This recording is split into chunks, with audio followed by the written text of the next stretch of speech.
1.882 pesos fue el promedio que declararon gastar los candidatos a alcalde por cada uno de los electores de la comuna donde se presentaron en las últimas elecciones municipales del 2008, de acuerdo a los datos que entrega el CERVEL. 2.400 pesos en el caso de los concejales. Cifras que multiplicadas dan resultados millonarios y que llevan a preguntarse de dónde salen los fondos para financiar las campañas, quiénes son los que entregan estos aportes, luego qué esperan a cambio de ser financistas y cómo es posible fiscalizar su nivel de presión. El gasto de campaña y el financiamiento es la pieza del puzzle electoral que esta semana analizaremos junto a Claudio Fuentes. Bienvenidos.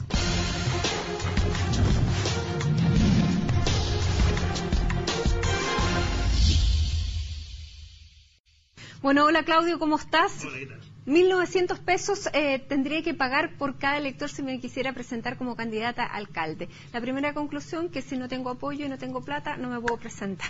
Así es, o sea, básicamente lo que estamos viendo ahora es que todos los candidatos y candidatas están pasando el sombrero en este preciso instante para ser candidatos electos, o sea, para competir básicamente en la municipal.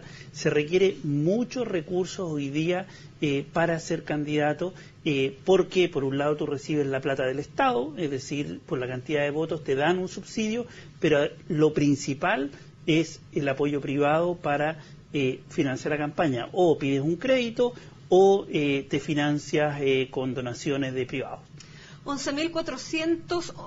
11.400 millones de pesos fueron lo que declararon los candidatos a alcalde en las elecciones del 2008, y eso es lo declarado, que ya eso es bastante, pero podría ser mucho más, pero no tenemos cómo fiscalizarlo, cómo medirlo, cómo controlarlo. ¿Cuánto es 11.400 millones de pesos? Mira, habíamos sacado cuentas. Sí, el ejercicio total de una campaña municipal y de concejales cuesta como, por lo menos lo declararon, fueron 53 millones de dólares. O sea, es una cifra bastante grande, 25.000 millones de pesos. Eso, tú sacaste la cuenta, equivalía a 62.000 sueldos mínimos, que estamos discutiéndolo en estos días para que la gente le quede súper claro. 62.000 sueldos mínimos, 2.500 autos de aproximadamente 5 millones de pesos. Es una gran cantidad, pero esa es la parte que declara, que se ve. O sea, lo que no se ve no lo sabemos y no tenemos lamentablemente todavía cómo saberlo. Claro, el problema que tiene la ley en Chile es que es súper opaca, porque por un lado te permite hacer donaciones libres de, o sea, además que con incentivos de rebaja tributaria, particularmente a las empresas, pero además se pueden dar donaciones reservadas y anónimas. Por lo tanto, hay un fuerte incentivo para dar, pero nadie va a saber a quién le está dando y cuánto le estás dando, y ese es uno de los grandes problemas.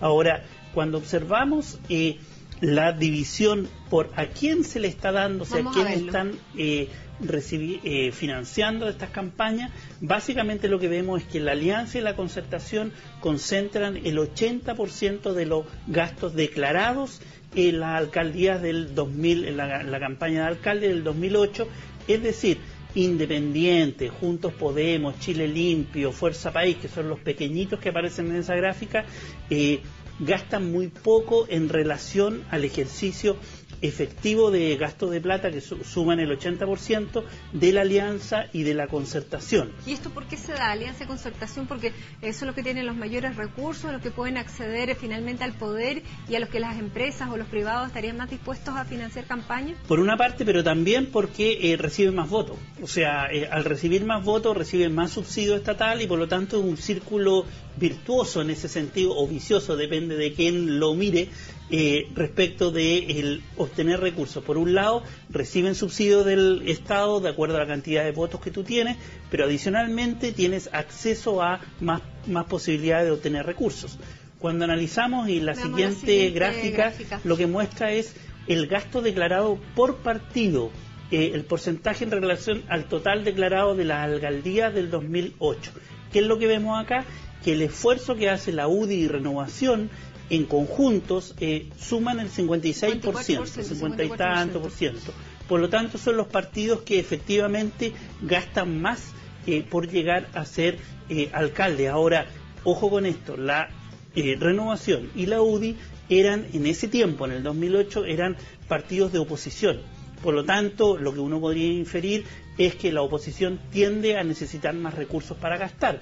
Y por lo tanto, la UDI, ya que no estaban en el poder, eventualmente gastaban mucho más recursos en las campañas electorales, particularmente de la alcaldía. Bueno, vamos a ver qué pasa en esta campaña, porque si siguen concentrando la misma cantidad de porcentaje de recursos, teniendo más encima lo que se dice, el aparato estatal, que más allá de que lo usen o no lo usen, son los visibles porque están en el poder, tendría una concentración de recursos muchísimo más alta todavía. Claro, mira, si vemos la siguiente es cómo se distribuye las fuentes de financiamiento. Y en azul, el 37% básicamente es el gasto, o sea, el ingreso que recibieron por aporte estatal, básicamente. Por voto, tú recibiste entonces del total declarado para la alcaldía del 2008, el 36-37% fue de aporte estatal. El resto, el 63%, fue gasto de privados. Aclaremos qué es el aporte privado, porque tú lo dijiste rápidamente al principio, que era anónimo, reservado y una parte público, el aporte privado. Pero, ¿qué es el anónimo? Claro, el anónimo es, un privado va y te hay un límite que es un 10%, te da plata a ti y tú lo declaras ante el CERVEL, pero nadie sabe de dónde viene esa plata. Es decir, solo puede llegar a ser un 10%. Solo puede llegar a ser un 10% y en realidad ese hoy día es el 3.1%. Poquísimo. O sea, El reservado. El reservado es plata que un privado, generalmente empresas, dan a través del CERVEL para que tú puedas competir en una elección. Es decir, un privado va y le dice al CERVEL, yo quiero hacer una donación para que Matilde Burgues sea alcaldesa no sé dónde. Eso es reservado. Tú se supone que no sabes que él te está dando dinero, pero te lo van a dar a ti como parte del aporte. Pero como opera en la práctica, el privado viene primero y me dice, Matilde Burgos, voy a ir al CERVEL a entregar este aporte para tu campaña. Y en la práctica aquí en Chile se da que los grupos económicos reparten un poco a todos los candidatos en todas las elecciones. Y después la gracia sería saber que me va a pedir a mí Matilde Burgos ese generoso donante en virtud de si soy electa o no. Sí. Y después viene el otro, que es el público, que es poquito. El color verde que estaba en esa gráfica, que ya se fue, en esa gráfica lo que mostraba es que el 5% más o menos es aporte privado que se hace público, que tú sabes de dónde viene, cuál es el origen de la procedencia. Y eso representa menos del 5%. Es decir, de los aportes que dan los privados a las campañas, solamente el 5%, o un poquito menos del 5%, tú sabes el origen. Y después hay una serie de aportes que, por ejemplo, que no está acá, aporte propio. El 10% de las campañas se hacen con aporte propio, que tú tienes tu patrimonio. Yo voy al banco y pido un crédito, hipoteco mi casa. Es distinto. El aporte propio es que yo tengo dinero y yo digo, yo voy a hacer la campaña. Otra cosa es el crédito. Yo voy a un banco, le pido un crédito y con eso financio mi campaña. Esos son ítems distintos. Ahora, ¿qué pasa con las mujeres? Porque tú me dabas antes un dato interesante, que las mujeres habitualmente no son sujetos de crédito. ¿Y qué tiene que hacer una mujer que está en desventaja ya por lo que veíamos en programas anteriores y que más encima no es sujeta de crédito para una campaña? Claro, para un banco cuando te da un crédito te evalúa y te pone una línea de riesgo básicamente, y generalmente las mujeres no tienen contrato de trabajo o tienen menos posibilidades de obtener recursos porque tienen una pega más inestable, etcétera, etcétera. Reciben un 30% del sueldo menos. Reciben un 30% del sueldo menos, tienen menos ingresos, tienen menos propiedad, etcétera, etcétera, y por lo tanto eso implica que el banco te da muchas mayores dificultades para acceder al crédito para correr una campaña. Por lo tanto, claramente... esa es otra razón para una discriminación positiva hacia las mujeres en el caso de llegar a la política. Así es, claramente en Chile tenemos un problema y de hecho vamos a ver que en esta elección municipal yo creo que va a bajar la tasa de mujeres electas en las municipales, producto de los problemas de financiamiento que se están teniendo para financiar estas campañas. Vamos a la siguiente gráfica. Bueno, esta es interesante porque ¿para dónde dan los donantes privados, estos empresarios? ¿Dónde dan? ¿A qué partidos dan? Este es el total de donaciones privadas declaradas. Solo las declaradas, no sabemos si por debajo se están pasando, pero de las declaradas, aproximadamente el 70% van o a la UDI, que es un 39%, o a Renovación Nacional, que es un 32%. El resto va a la DC y ahí va bajando al PPD, PRI, PS, PRSD y el PC un 0,07. ¿Tú sigues atribuyendo a que hasta el 2008 era porque estaban en la oposición? Bueno, eso es una explicación. Yo creo que hay otros factores. Primero, el acceso al poder. O sea, claramente los sectores de la derecha tienen mucho más vinculación con el mundo privado, tienen vinculaciones de familia, amistades, etcétera, que pertenecen a empresas y por lo tanto claramente la torta mayor de las donaciones privadas para financiar campañas van hoy día a la derecha y eso plantea un dilema hoy día, que es la primera elección que se va a correr con el gobierno de derecha también, y por lo tanto vamos a ver si efectivamente se dan estas cifras en términos de que los privados y además el aparato estatal corren juntos para una campaña. Eso nunca se había visto en los últimos 20 años. ¿Pero lo podremos saber finalmente, Claudio? O sea, porque la ley deja esta nebulosa, no es sumamente clara y puede quedar muchos de esos aportes también.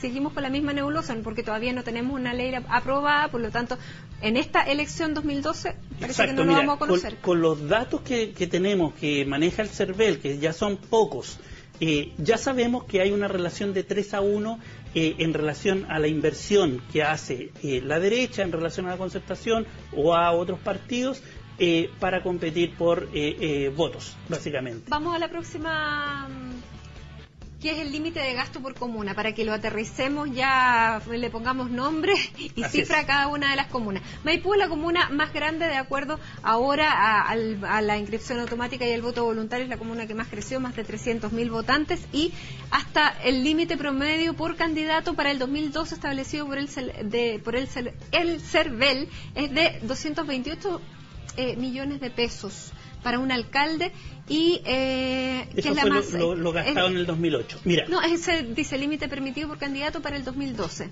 Claro, mira, claro, efectivamente, este año, para este año ya el CERVEL dio a conocer el límite permitido. La Porque ley ya sabemos más o menos el número de electores. Exacto, entonces para Maipú, que es la comuna más popular, como tú decías, o sea, con mayor cantidad de electores, son 220 millones. Puente Alto, 220 y tantos millones. La Florida, 190 millones. O sea, las comunas más grandes de Chile, más o menos van a, por candidato, se les va a permitir 200 millones de pesos para correr una campaña. Veíamos esta semana que Marcelo Trivelli dice que en Santiago correr una campaña costaba 500 millones de pesos. Yo creo que quizás es un poquito exagerado ese monto, pero creo yo que una campaña más o menos te está costando entre 200 y 300 millones de pesos una alcaldía grande, significativa como la Florida, como Maipú, como Valparaíso. Porque esto lo permitido, lo declarado, lo que dice el CERVEL, pero en la práctica y con los, digamos, con la ley que tenemos, la capacidad de fiscalización del mismo CERVEL, es imposible controlar efectivamente si estos límites son los que se van a finalmente respetar. Los invito a que nos vayamos a una pausa, una breve pausa, pero ya vamos a volver y vamos a volver con un interesante invitado para conversar efectivamente de la transparencia de estos gastos en la política. No se vayan.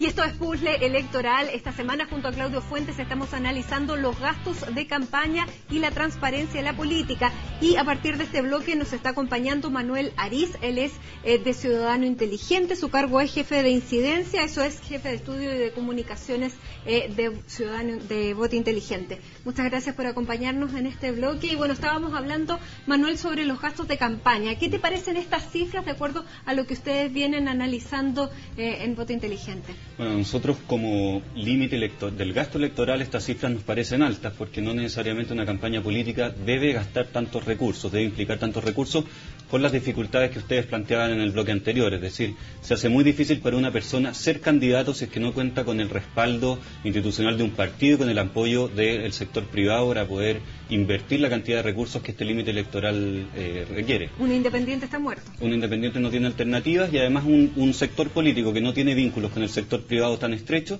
queda fuera de la competencia electoral por este límite electoral. ¿Pero te parecen reales? Y además, Claro, a eso iba. Además, este gasto electoral evidentemente no es el gasto que se hace en las campañas políticas. Probablemente para las campañas de este año municipales vamos a tener un gasto electoral muy superior a las cifras que estamos viendo en esto y que se van a declarar después al servicio electoral, porque el servicio electoral tiene muy pocas facultades para poder fiscalizar que el gasto electoral declarado sea el gasto electoral que realmente se hace.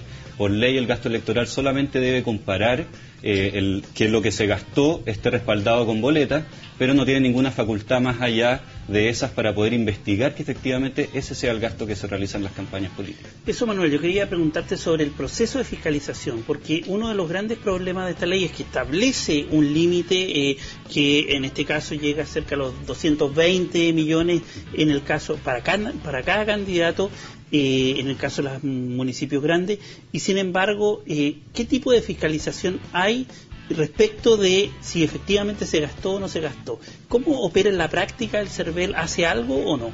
Es solamente una fiscalización contable, no tiene facultades para poder investigar más allá de lo que aparece en los registros de contabilidad, y por lo tanto hay muchos gastos que pueden no ser declarados por los candidatos políticos o por los partidos, y que por lo tanto nunca van a estar dentro de la esfera de investigación del CERVEL, que no tiene facultades, no tiene capacidad, no tiene el mandato de ir más allá de informes contables para encontrar irregularidades. Por ejemplo, lo más fácil de fiscalizar son las palomitas, la cantidad de publicidad que hay en las calles, eso es más o menos evidente. O sea, un candidato no puede hacerse el leso con eso, pero con otras cosas sí, como por ejemplo con los voluntarios, que eso sí debieran entrar en gastos, sin embargo no se cuentan, sino que se cuentan como voluntarios, el camión que te prestan, esas cosas.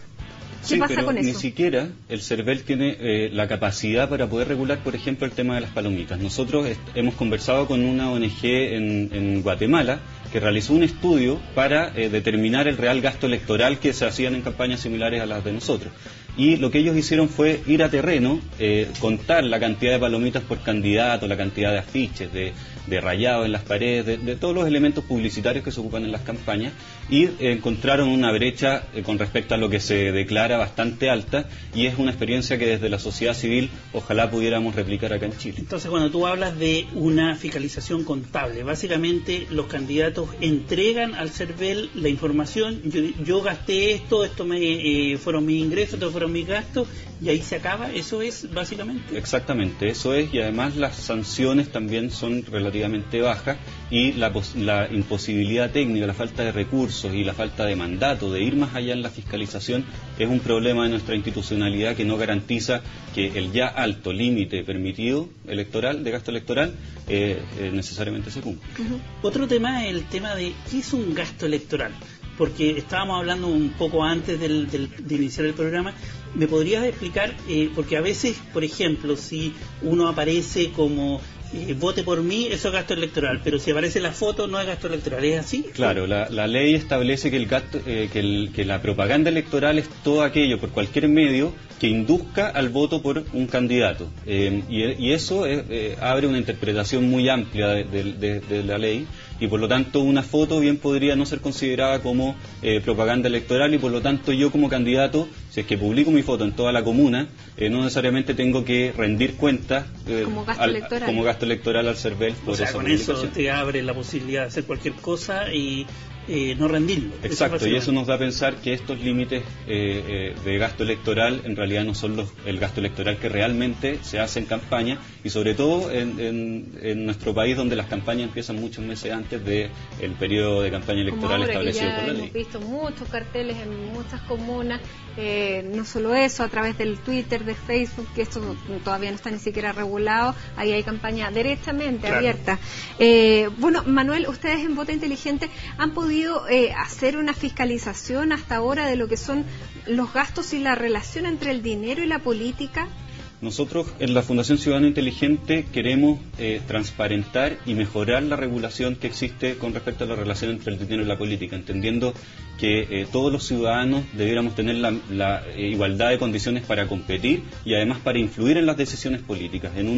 En una sociedad como la nuestra, con tanto nivel de desigualdad, esa desigualdad económica se transmite también en el nivel político y hace que algunos ciudadanos no tengamos la misma capacidad que pueden tener empresas o personas que tienen muchos recursos de influir en las decisiones que toman nuestras autoridades. Uno de los ejercicios que nosotros hicimos para denunciar esta relación entre dinero y política fue el inspector de intereses, que fue una investigación que duró aproximadamente un año, en la que cruzamos la propiedad de sociedades por parte, o la participación en sociedades de los parlamentarios, con las votaciones y proyectos de ley que ellos promueven en el Congreso.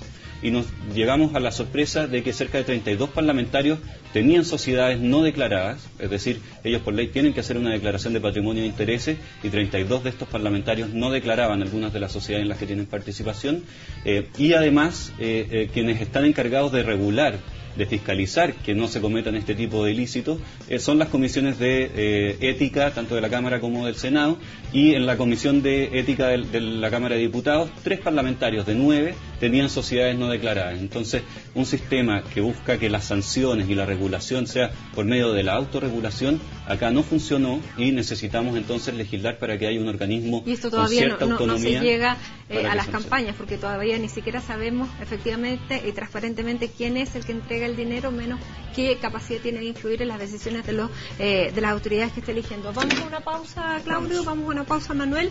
Estamos en Puzzle Electoral. Recuerden que si tienen alguna pregunta pueden enviarla a la siguiente dirección: municipales@cnnchile.com. Hacemos una pausa y ya volvemos. Esto es Puzzle Electoral y esta semana estamos analizando la relación entre las candidaturas, el dinero, la política, y nos acompaña Manuel Aris de la Fundación Ciudadano Inteligente para precisamente preguntar cómo se puede regular esto y que sea efectivamente transparente y que un ciudadano común también pueda participar y no necesite de esta cantidad de millones que estamos viendo que se necesita para ser candidato. Manuel, ¿cuáles serían las propuestas concretas que uno podría hacer para mejorar el sistema? Que vemos que es un sistema bien opaco, que cuesta encontrar información. ¿Qué es lo que están proponiendo ustedes? Bueno, el diagnóstico que nosotros hacemos de la actual ley que rige las elecciones, el gasto electoral, es que carece de transparencia y, en segundo lugar, no garantiza la representatividad del sistema democrático. Por lo tanto, nosotros para atacar el segundo punto, el de la representatividad, proponemos limitar todavía más el gasto electoral y que el financiamiento público tenga una mayor incidencia en el total del gasto electoral, y que el resto, que no sea público, sea a través de donaciones de personas naturales y no de personas jurídicas. ¿Puede explicar eso?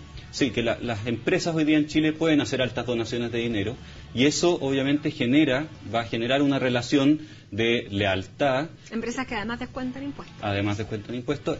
Genera una relación de lealtad entre la autoridad que tiene que tomar decisiones en pro del bien común con esa empresa que en determinados momentos quizás esa decisión va a estar influida más por el interés personal. ¿Pero cambia que sea la persona natural que es la dueña de esa empresa?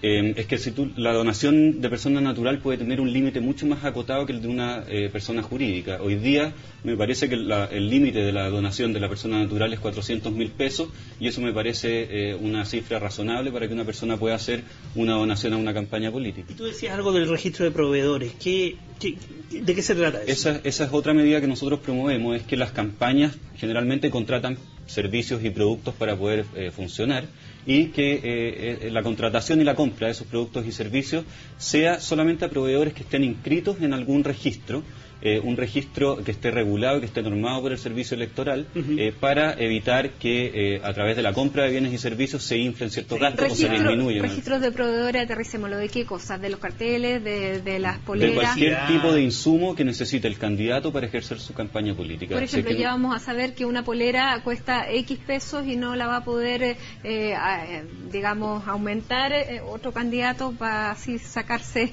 descontar gastos. Generalmente en el tema de las boletas, tú puedes falsear algunos datos, torcer ciertas cifras para hacer cuadrar la caja al final de la candidatura, y lo que garantizaría un sistema de proveedores para campañas electorales es que esto, al menos este mercado, esté mucho más regulado y ese tipo de infracciones no sucedan. Y después lo puedas controlar, porque tenía un límite más claro de quiénes son los proveedores. Exacto, es algo parecido a lo que hizo la administración pública con el sistema de Chile Proveedores a través de Chile Compra. Un mismo sistema se podría hacer para regular el mercado que genera insumos y para las campañas políticas. Para la elección municipal 2012 ya esto no contaría, pero hay piso político para que los mismos políticos se pongan restricciones a sus campaña? Nosotros hemos tanteado la voluntad política. El diputado Carlos Montes presentó a fines de abril un proyecto de ley para regular estos temas, pero creemos que falta eco, todavía falta compromiso, todavía está en un nivel de declaración de intenciones. Si tú le preguntas a cualquier precandidato a la presidencia hoy día, ¿usted estaría de acuerdo en mostrar quiénes financian su campaña? Te van a decir que sí, siempre y cuando el resto de contendores también lo haga para no quedar en desventaja política. Y esta declaración de intenciones sin una voluntad real de hacer progresar en el Congreso un proyecto de ley que modifique esta ley, no lo vemos en el corto plazo. Y acá yo creo que lo importante es que hoy día ningún empresario está dispuesto a donar públicamente dinero, o sea, son muy poquitos, menos del 5% que está dispuesto a decir, sí, yo estoy donando a este partido, a este otro, aunque sabemos que grandes empresarios en Chile aportan plata para campañas y aportan plata a candidatos. Pero los grandes le dan a todos. No se claro, comprometen, no pero ese es un ahora problema. las cifras muestran que dan desigualmente, no es a todos por parejo. Claro, y el problema de la participación de empresas privadas en las campañas es que el mandato de la política de proteger el bien común se ve contaminado por el interés personal de estas empresas. Muchas gracias, Manuel, por acompañarnos. Se nos acabó lamentablemente el tiempo, siempre se hace corto. Sí. En la próxima semana vamos a analizar otra pieza del puzzle electoral. Esta semana vimos los gastos, la relación entre la política y el dinero. Básicamente lo vamos a ver en las próximas campañas, cuando se comiencen a tapar todas las calles de palomas, de afiches, que además de ser molesto, generan un gasto que no todos pueden afrontar.